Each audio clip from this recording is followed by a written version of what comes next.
Merit बेसिसवर काम करणाऱ्या एकनाथ शिंदेंचा आता त्यांच्याच पक्षातील मंत्र्यांनी चांगलाच धसका घेतलाय. शिंदेंच्या पक्षातील स्थानिक स्वराज्य संस्थांच्या निवडणुकीत समाधानकारक कामगिरी केली असली तरी त्यावर एकनाथ शिंदे खुश असल्याचं दिसत नाही. पक्षाला यापेक्षा चांगली कामगिरी करता आली असती अशी कानउघाडणी त्यांनी पक्षातील उच्चस्तरीय बैठकीत केल्याची माहिती सूत्रांकडून मिळतेय. पक्षात केवळ बोलघेवडे मंत्री नको तर पक्षाला यश मिळवून देणारे मंत्री हवेत. सत्ता असूनही त्याचा फायदा जर पक्षाला होणार नसेल तर अशा नेत्यांना मंत्रिपदावर ठेवायचे की नाही याचा शिंदे गांभीर्याने विचार करत असल्याची माहिती त्यांच्या निकटवर्तीयांकडून मिळतेय. नुकत्याच झालेल्या सर्व निवडणुकांमध्ये अनेक मंत्र्यांची कामगिरी सुमार राहिलीय. त्यामुळेच उपमुख्यमंत्री शिंदे आता पक्षातील भाकरी फिरवण्याच्या तयारीत असल्याची चर्चा जोर धरू लागलीय. नुकत्याच झालेल्या स्थानिक स्वराज्य संस्थांच्या निवडणुकीत पक्ष दुसऱ्या व काही ठिकाणी तिसऱ्या स्थानावर राहिला असला तरी हा एकहाती विजय नसल्याचं मत एकनाथ शिंदेंनी व्यक्त केलंय. संभाजीनगरसारख्या मोठ्या महानगरपालिकेत पक्षाला इतर लहान पक्षाच्या तुलनेत अत्यंत कमी जागा मिळाल्याचं उदाहरण डोळ्यासमोर आहे. तर दुसरीकडे धरणगावसारख्या लहान नगरपालिकेत देखील मंत्री गुलाबराव पाटील यांनी आपल्या बालेकिल्ल्यात नगराध्यक्षही निवडून आणता आलेला नाहीये. अशा मंत्र्यांना पदावर का ठेवायचं, त्या जागी पक्षातील दुसऱ्या नेत्यांना बळ का द्यायला नको असा विचार एकनाथ शिंदे करत असल्याची खात्रीलायक माहिती समोर येतेय. पक्षातील कोणकोणते नेते सध्या एकनाथ शिंदे यांच्या निशाण्यावर आहेत व त्यांच्या जागी कोणाला मंत्रिपदाची लॉटरी लागू शकते याचाच आढावा आपण आजच्या या व्हिडिओमधून घेणार आहेत. 1.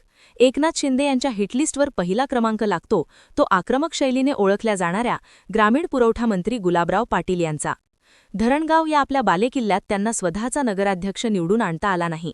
शिंदे गटाच्या उमेदवार वैशाली भावे यांच्या महाविकास आघाडीच्या पुरस्कृत उमेदवार लीलाबाई चौधरी यांनी पराभव करत मंत्री पाटील यांना त्यांच्याच मतदारसंघामध्ये धोबीपछाड दिलीय. या पराभवामुळे स्वतःच्याच बालेकिल्ल्यात गुलाबभाऊंना मोठा दणका मिळालाय.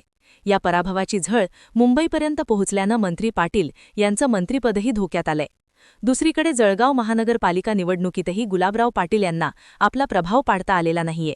गुलाबराव पाटीलांनी 23 जागांवर विजय मिळवला असला तरी त्या जागा अजून वाढवता आल्या असत्या. शहरासह जिल्ह्यात भाजपच्या तुल्यबळ शिंदे गटाचं वर्चस्व व कार्यकर्त्यांचे नेटवर्क आहे. अशात 75 पैकी अवघ्या 23 जागा पदरात पाडून घेतल्यामुळे गुलाबराव पाटीलांबाबत पक्षात नाराजी आहे. शिवाय महानगरपालिका निवडणुकीत गुलाबराव पाटीलांपेक्षा गिरीश महाजन आणि चाळीसगावचे भाजपाचे आमदार मंगेश चव्हाण हे जास्त भाव खाऊन गेल्याचं दिसून आलंय. आता गुलाबराव पाटीलांना डच्चू द्यायच्याच म्हटला तर त्यांच्या जागी पाचोऱ्याचे आमदार किशोर पाटील हे तयारच आहेत.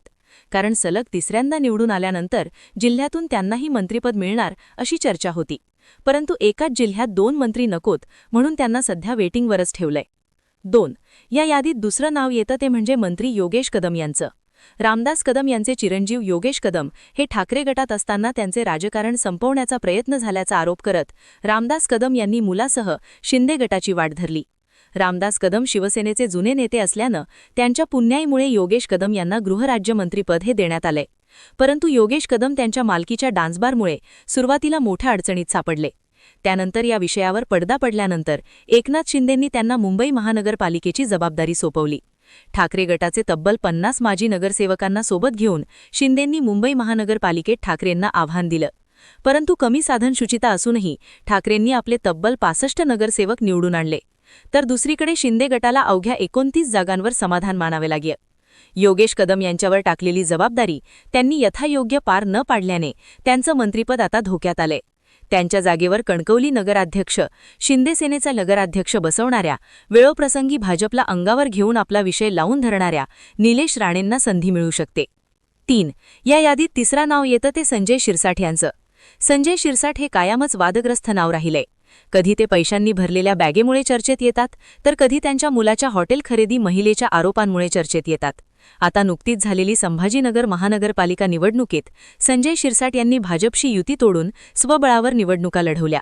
परंतु तब्बल 97 जागा लढवून देखील शिंदे गटाला अवघ्या 13 जागा पक्षाला जिंकता आल्यात. महानगरपालिका निवडणुकीत भाजपशी थोडी तडजोड करून युती केली असती तर शिंदे गटाला पराभव पत्करावा लागला नसता.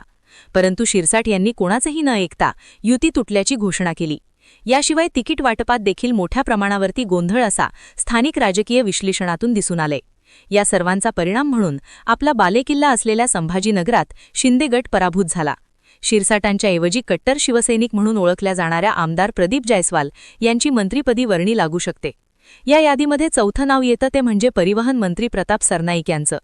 मीरा भाईंदर महानगरपालिकेत शिंदे गटाचा झालेला कमालीचा पराभव प्रताप सरनाईक यांच्या चांगला चांगळेत येऊ शकतो. एकनाथ शिंदे गटाकडून कामाची पूर्णपणे मोकळीक असताना देखील प्रताप सरनाईक यांच्या नेतृत्वात पालिकेत शिंदे गटाला 22 वरून अवघ्या 3 नगरसेवकांवरती समाधान मानावं लागलं. प्रताप सरनाईक हॉटेल व्यावसायिक आहेत, त्यामुळे पक्षाच्या संघटनात्मक बांधणीपेक्षा त्यांचं व्यवसायाकडे जास्त लक्ष असल्याचा आरोप त्यांच्यावरती सातत्याने होत आलेला दिसतोय. अशात मीरा भाईंदर महानगरपालिकेत मिळालेलं अपयश त्यांच्यासाठी ट्रिगर पॉइंट ठरू शकतो. या यादीत 5वं नाव येतं ते म्हणजे मंत्री दादा भुसे यांचं. दादा भुसे यांच्याकडे मालेगावसह नाशिक महानगरपालिकेची जबाबदारी देण्यात आली होती. मालेगावात त्यांनी काही प्रमाणावरती समाधानकारक कामगिरी केली असली तरी नाशिकमध्ये मात्र शिंदे गटाला अपेक्षित यश आलेलं नाहीये. नाशिकमध्ये भाजपनं मुसंडी मांडली असताना शिंदे गटाला अवघ्या 26 जागा मिळाल्यात. या ठिकाणी देखील जळगाव पॅटर्नची पुनरावृत्ती झालीय. जळगावात ज्याप्रमाणे गिरीश महाजन गुलाबराव पाटीलांवर आपलं वर्चस्व गाजवतायत, त्याचप्रमाणे नाशिकमध्ये हे दादा भुसे यांच्याबाबत हेच घडतंय असं बोललं जातंय. मग ते नाशिकमधील कुंभमेळ्यात विश्वासात न घेणं असो, महानगरपालिकेत शिंदे गटाला मिळालेली धोबी पछाड असो, या ठिकाणी देखील शिंदे गटाला भाजपकडून दुय्यम वागणूक मिळत असल्याचं बोललं जातंय. भुसे यांच्या जागी भुजबळांना वेळोवेळी शिंगावर घेणाऱ्या आमदार सुहास कांदेंना मंत्रिपद मिळण्याची शक्यता आता वर्तवली जातीये. थोडक्यात काय तर स्थानिक स्वराज्य संस्थांच्या निवडणुकीवरून शिंदे गटात आपा मंत्र्यांची मापं काढण्याचा कार्यक्रम उपमुख्यमंत्री एकनाथ शिंदे यांनी हाती घेतलाय. नेहमी मेरिटवर काम करणाऱ्या शिंदेंना आता आपल्याच पक्षातील मंत्र्यांना तासावं लागणार आहे. दुसरीकडे पक्षातील नव्या चेहऱ्यांना संधी मिळाल्याने नाराज झालेल्या जुन्यांना देखील सांभाळावं लागणार आहे. या सगळ्या घडामोडींकडे तुम्ही कसं पाहता? शिंदे ज्या मंत्र्यांची विकेट उडवतील ते उद्या बंड करून फुटणार तर नाहीत ना? ते भाजपमध्ये विलीन तर होणार नाही ना? तर पुन्हा ठाकरेंकडे जाण्याची धमकी तर देणार नाही ना? शिंदेंना तसं चारही बाजूनं घेरण्याचा प्रयत्न होतील. पण या घेरलेल्या चक्रव्यूहात जर शिंदे तरले तर ते अभिमन्यू नाही तर अर्जुन ठरतील, नाहीतर अभिमन्यूगत गत होईल, अशा पद्धतीनं बोललं जातंय. आता या घडामोडींकडे तुम्ही कसं पाहता? कमेंट सेक्शनमध्ये जरूर व्यक्त व्हा. अशाच माहितीपूर्ण व्हिडिओसाठी आपलं चॅनल आवर्जून